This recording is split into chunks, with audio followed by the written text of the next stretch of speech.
everybody to the Legislative Rules and Governmental Operations Committee. Today is October 3rd, 2024, about 9 a.m. We have 4 department reviews today. Who would like to go first? How about can you go first? Commissioner McLaughlin, would you like to just go over your budget with us, please? Thank you. We're in the midst of getting some more absentees out and such, so this is awesome. So we were able to reduce $52,814, mainly because 2024, we were looking at 3 elections next year, hopefully just 2. So that's where we cut. And then with the personnel requests, oh, by the way, I should say that Bill is doing family business, and most of you know Harry Hubbard, his deputy. Pleasure to meet everyone. Personnel requests, we would just like to rearrange our monies, not really asking, we're not asking for anything more. We have our 2 supervisors, machine techs that got a stipend of $672 a year, and we would just like to get rid of that piece, combine that into their hourly for the year, so we don't have that extra money. And then, as you can see, the chart kind of, we moved around. And then we are asking to put $500 in an overtime fund for our staff, which they have been working overtime at this point already. Hopefully they'll just be able to take their comp time. But of course, this is our busy season, so we don't have a lot of time to give them at this point. Anybody have any questions? May I go in further? Questions for Beth on the Board of Elections budget? Good job. Okay, and then just quickly, we've registered 290 people since September 1st, and we've issued 2,794 absentee ballots. So we're rocking and rolling right now. So, yeah, Ben? And all the hardware and software and all the equipment and everything else, Harry's telling me that you have actually almost a waiting list for individuals to work the poll. That's a good sign. Yep, and machine and equipment is doing well. Harry's on top of the testing, him and Kim. The ballot is produced. Our machines will be tested next Wednesday. So any of you would like to come and see, please feel free. Poll books will also be tested at the time. The absentee ballot scanner will be tested. We did order 5 on-demand printers. We got a good buy on them from Clear Ballot just to have 5 extras. We'll be deploying every one that we have in stock, so we felt a little more comfortable having a cushion in case busy early voting and such, that we have extras to send out. Okay. Right, Yep. Ben? All right. Well, thank you. Thank you. Julia? Thank you all. Thank you, everyone. Hey, guys. Good morning.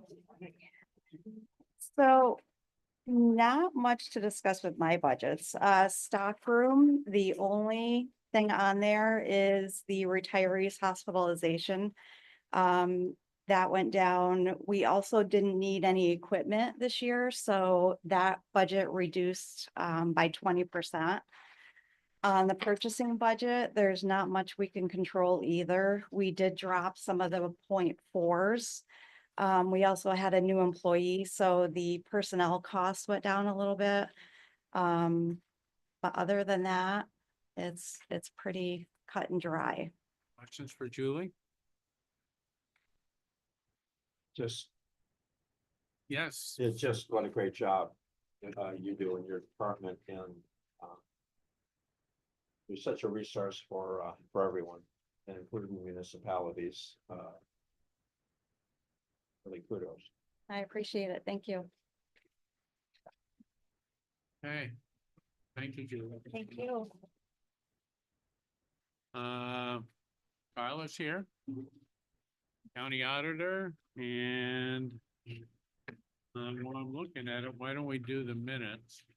on the previous meeting, which I believe was August 30th. Motion to approve the minutes as presented, made by Supervisor Conover, seconded by Supervisor Thomas. All those, any further discussion of the minutes? All those in favor, please signify by saying aye. Aye. All right, the minutes are approved by this committee. Okay, get that out of the way. Let's go right on. Carla. My budget's relatively small and I don't have control over a lot of it. The only thing that I'm gonna point out is the travel and education line. I did increase because I need 40 continuing education hours each year.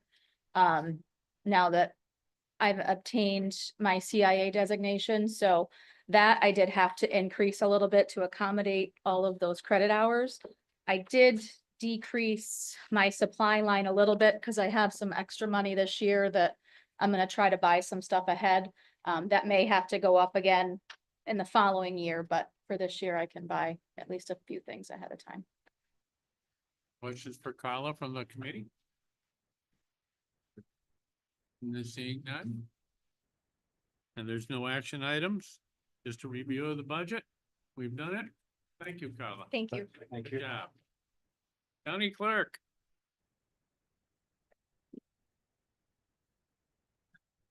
There's an action item here.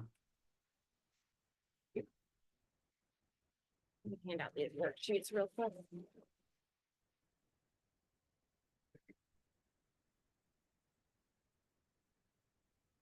So. Right. Put that out first.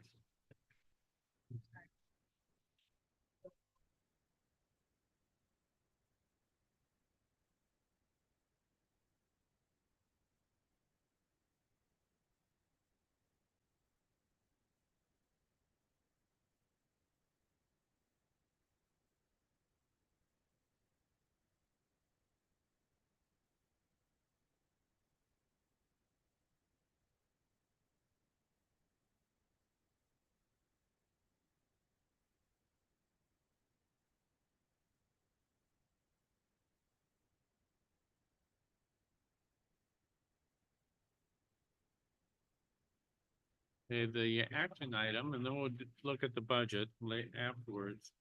The action item is action item 1. And change in court personnel, amend resolution 27 of 2024. Deputy Dillon was appointed as Deputy Chief Clerk of Warren County Supreme Court and as such should replace Scott Fitzsimmons as Special Court Clerk. Yep. So, Carrie, you want to take it? It's pretty self-explanatory. The clerk has the ability to appoint special deputy clerks, and Scott Fitzsimmons, moved to family court, and Dylan was appointed to replace him. So I'm requesting that you just amend the resolution to have Dylan be a special court deputy clerk. Questions for County Clerk from the committee? Just to clarify, it's a Sorry. special. Special position, court. it's a special court. Yes. Okay, Supervisor Conover. Yeah, I was just looking at the, good morning. Good morning. I was just looking at the rationale. Mhm. And, where was this revenue going prior to, like, if we take it now to help reimburse for the position, where was the revenue going previously? Are you talking about the first, this is just appointing the court clerk. Number 1. Oh, I'm sorry, I'm on, I apologize, hold my question. Okay. All right, any other questions in regards to the change in court personnel? Yes, moved for approval by Supervisor Thomas, seconded by Supervisor Driscoll. Any other discussion? All those in favor, please signify by saying aye. Aye. Any nays? Passes unanimously. Second action item Resolution to authorize reimbursement of expenses incurred by county clerk to collect New York State mortgage recording tax. Carrie, you wanna elaborate?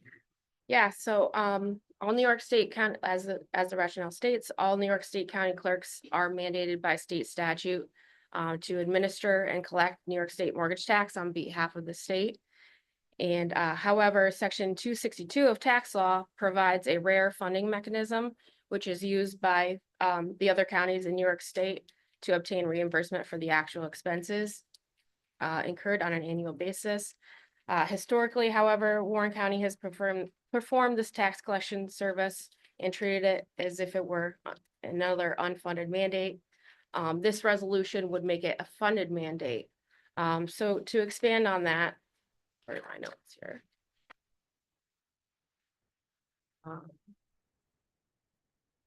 Basically, Warren County doesn't follow the statute as it exists. The statute directs our office to deduct expenses related to collection of mortgage tax expenses prior to distributing the funds to the county and to the state. I've checked with the state, and as of now, we are one out of four counties out of 57 counties that have been foregoing this deduction. And it is my understanding that as of 2025, we will be the only county. And that the other three will be moving forward through their statutory process to collect the deduction for these expenses. So this worksheet that I handed you is the way that we calculate what would be deducted on an annual basis. So in total, we would be recouping about $197,000, which would stay with the county. Questions for the county clerk on the mortgage tax expense retention? Yeah, Supervisor Conover. So this would be from monies that we're distributing to the state of New York. We would It's- deduct it before we sent the check to the state of New York. This is deducting from all the mortgage tax all the mortgage taxes. Would So it include the municipalities? yes, it would. Include the municipalities. So the entire amount is a function of 4 different sub taxes. So we would be recovering a portion that goes to the CDTA, portion that goes to the state, and then a portion that goes to the municipalities. Supervisor Thomas. Just in your 2025 budget. It is not. Great.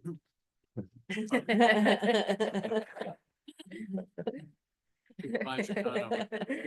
Give me a sense, you just ballpark it, in terms of every dollar, what would be the breakdown of dollar? How much would the dollar be on state side, how much on county side, and how much on town side? Basically would affect everybody across the board the same. So for say Bolton was owed $100, you'd be getting 96 instead. So it would be 4%, Basically around, I would say 3 or 4%. 3 to 4% Yep. per municipality on the mortgage tax. Yep. And what you collect for the county would stay with the county. Are you assessing any mortgage? Are you putting a charge against the funds that the county receives Yes. It's in the statute. in the state? Oh, right, but I'm saying, are you doing it presently? No. No, so it would be 4% against the county share of mortgage tax as well. Right. That's maybe why Frank asked if it was in the budget Yeah. proposal. That'd be a bigger number, wouldn't it?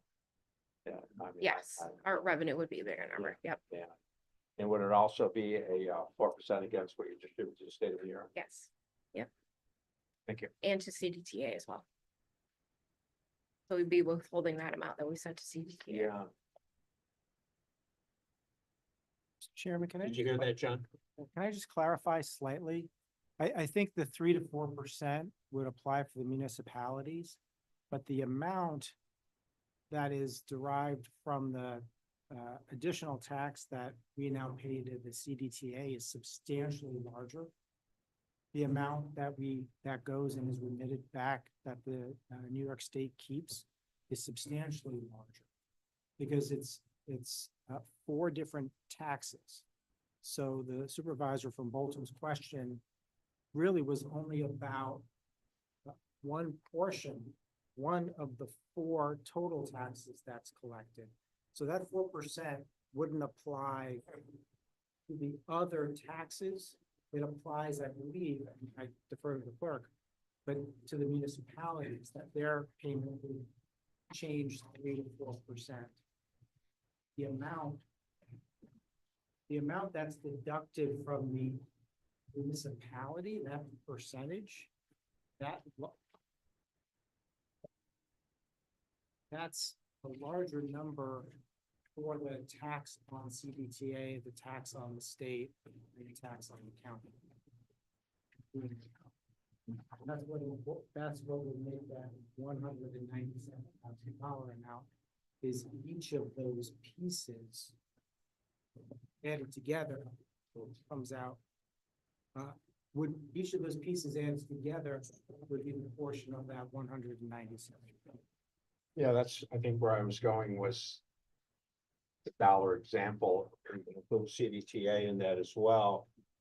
Because I think that we pay them based upon a percentage of our mortgage tax, correct? We pay them 0.25% Of the total. of the total, correct? And we will continue to give them 0.25 of the total, or now we'll give them 0.25 of the net. The difference would be the 0.25 doesn't get calculated until after this deduction occurs. So none of the taxes get calculated because per statute it comes off the top. And I see. Statute actually uses that, or I've seen that. No, it's just 0.25 of the net, not the gross.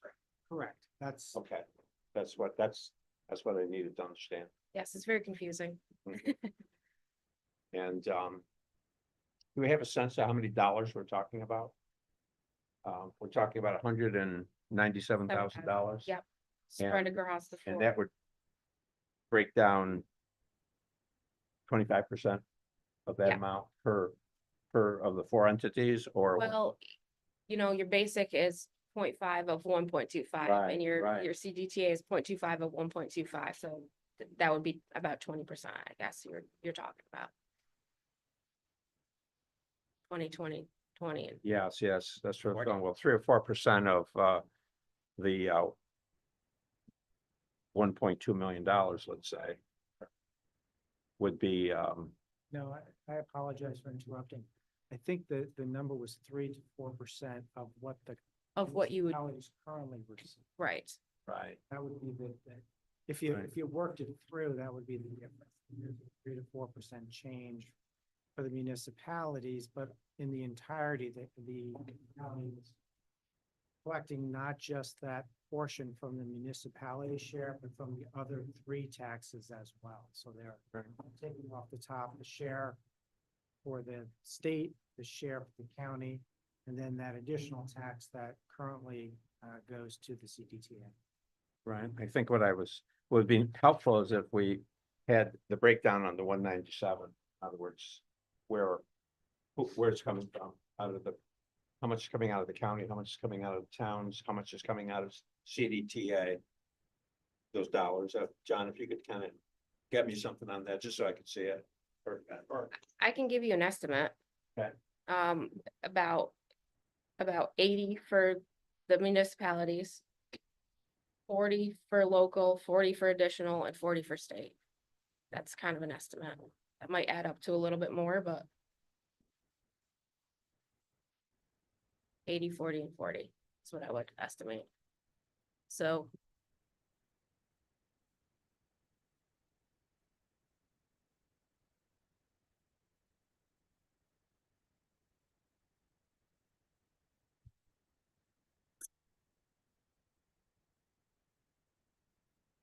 the mortgage tax varies from municipality to Sure does. municipality, so.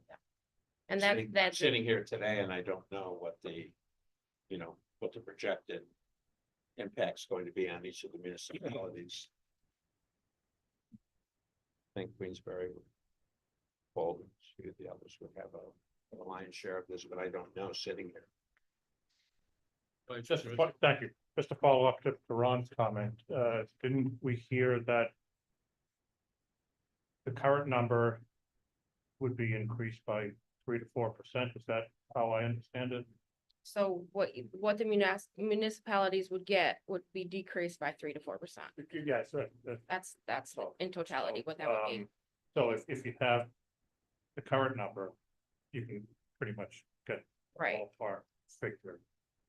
So basic for, I have an estimate here, from April 23 through March 24 was basic collection was about 2.2 million, and that number would be withheld would be 80,000.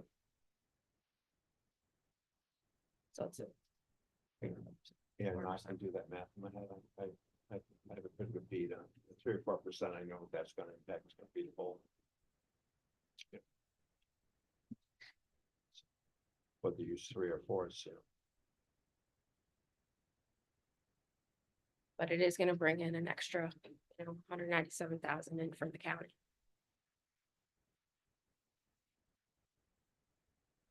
Which I think is, this is why it was done this way in the first place, I suspect, was the, but you are collecting the receipts for the town, so That's that's, correct. Yes.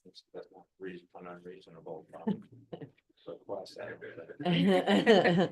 Done any negotiation on this? Does the law allow for some negotiation? I don't think so. I can answer that one. Unfortunately, it's very straightforward.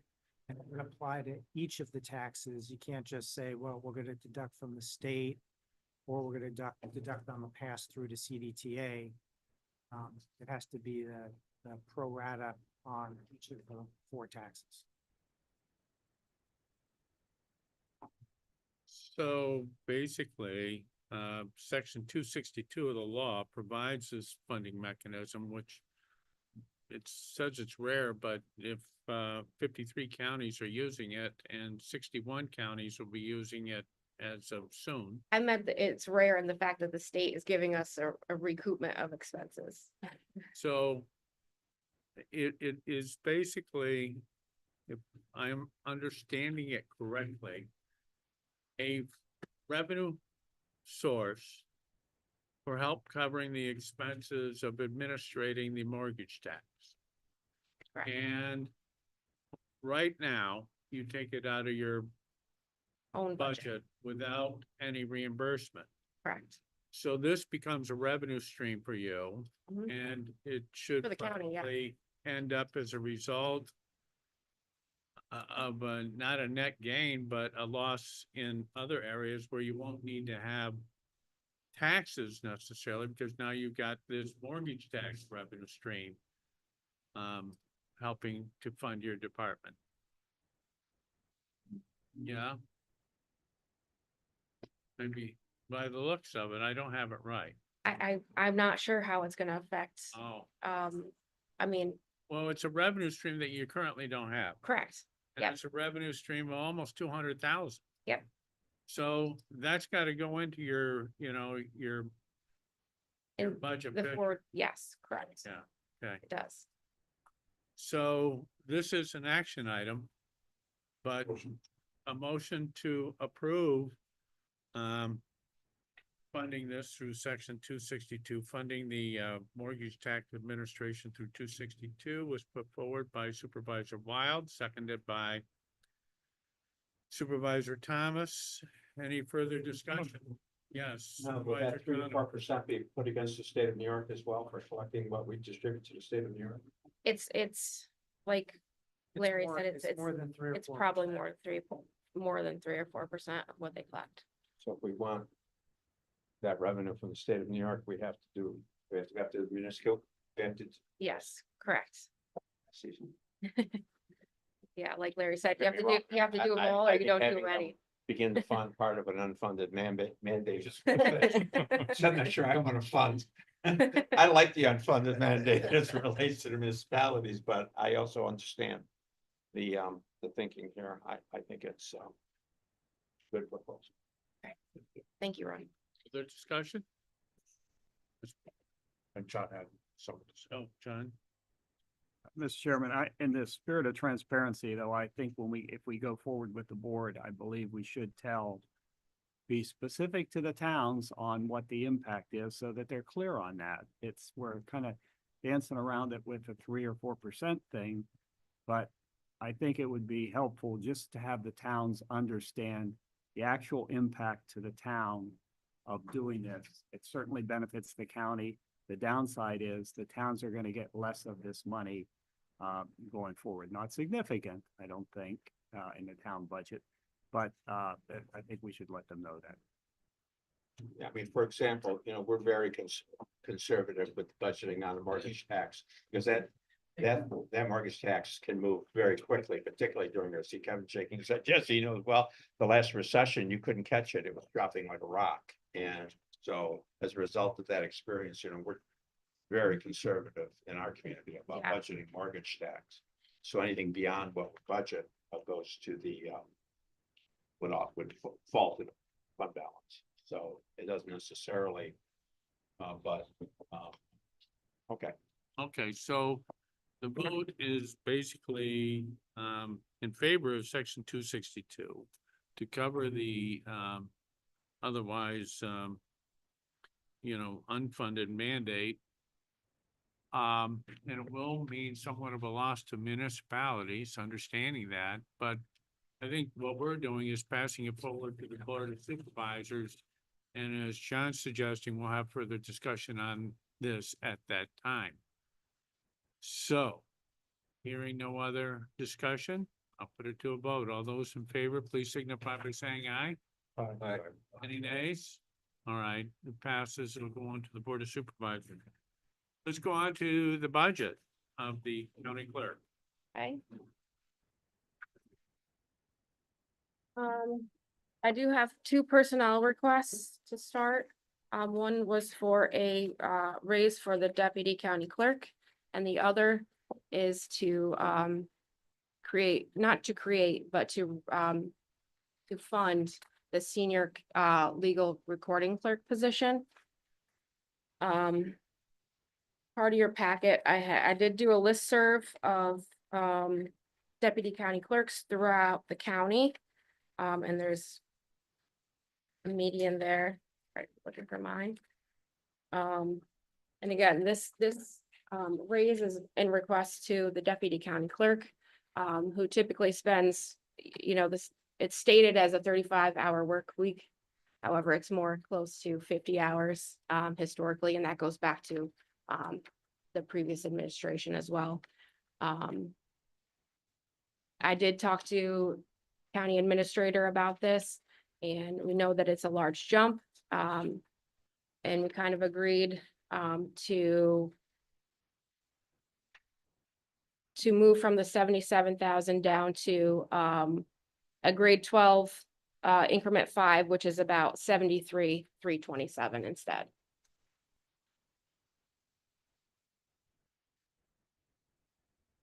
All right, so yeah, well, we have kind of 2 issues. We got the raise for the deputy county clerk, which is proposed in your budget, or is Yes, not? it is. It is. And how much is it? Like I said, originally I put in for 77,000.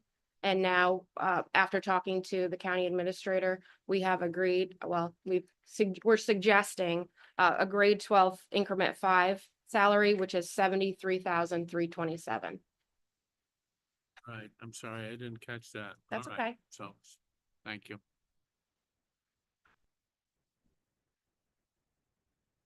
Yes, Chairman? Supervisor Wild. Terry, you said you're at your filling a current open position. Which one is that? I have Is that a couple current positions that we need to fill. Well, I thought. Which you part are you talking about? mentioned one here. Oh, the senior legal recording clerk. So, the senior legal recording clerk was defunded last year. I'm sorry, the beginning of this year. And there is a principal legal recording clerk. Currently, we have no way to promote into the principal legal recording clerk. There's no step between clerk and principal legal recording clerk.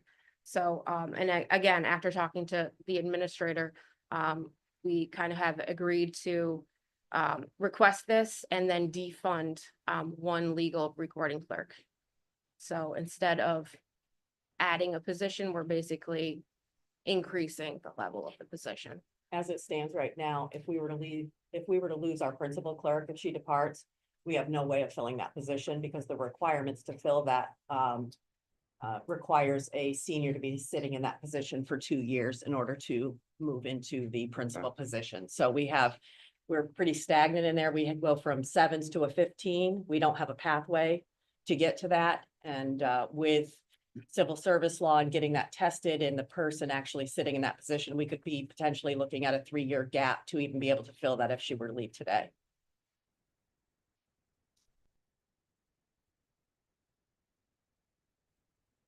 Yeah, Supervisor Conover. On another subject. Sure. On the 1410, the budget for 1410. Yes. In 23, we actually 104,500 and change. Then in 24, we budgeted $1 million. And which was amended to $1,116,000. And then we're budgeting $1,001,000 this year. What Where are you at, Ron? Sorry. right here under contractual? Okay. See that?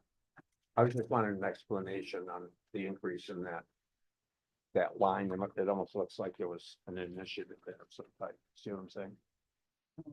It was at 104 under actual expenditures in 23. Yep. But then if you go across and look at what we budgeted in 24, we budgeted $1,001,000, which we carried forward. We amended it actually Okay. upwards. So that is the addition of the CDTA expense for $1 million. That explains it. Thank Yeah. you. Yeah. Thank you.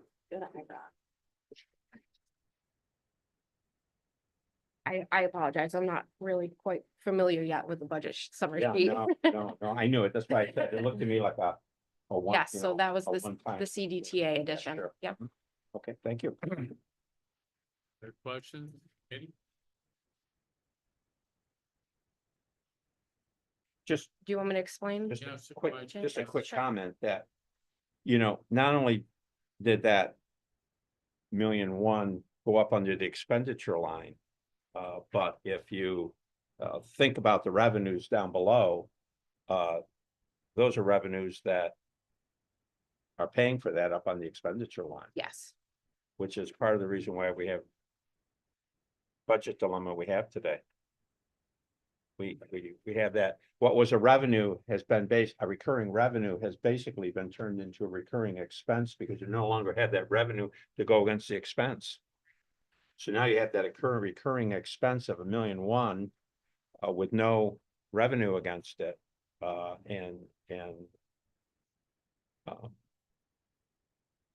That's a big deal against a levy of not even, or say $50 million. And then when you add the personnel costs on top of that, it's $7 million. And that's part of the reason why we have the dilemma that we have today. Thank you. Other questions, thoughts, discussion? So this is it's a review of the budget. Yeah. It's not listed as an action item. So what's that? All right, so even for the proposed increase in salary for Linda, which is correction, it says 77,000, but would be 73,327. This board doesn't have to act on that. It's just part of the budget. Okay. Okay. John, did you have? Thank you, Mr. Chair. I was just going to say that, so we've built all salary requests, that we've considered working with, the budget officer. Salary requests that we think are reasonable and, should be made this year. They'll all be part of the budget presentation. So that we're not dealing with them individually by name anymore. So. Okay, all right. Thank you. All right. Thank you, guys. Have a good afternoon. All